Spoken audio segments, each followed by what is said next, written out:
আনারস থেকে আমরা অনেক সময় আনারসের যে উপরের অংশটা রয়েছে এটাকে ফেলে দেই। আমরা এটা ফেলে না দিয়ে নতুন করে আনারস গাছ তৈরি করতে পারি। জাস্ট এটা থেকে বিচ্ছিন্ন করে এই অংশটুকু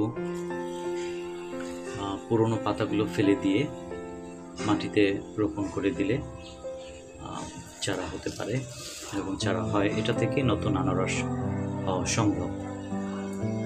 আমরা দেখাবো যে আমার বাসার ছাদে একটা টবে ফলের ক্যারেটের মধ্যে আমরা এটা গতবার একটা লাগিয়েছিলাম এবং সেটার চারাটা বেশ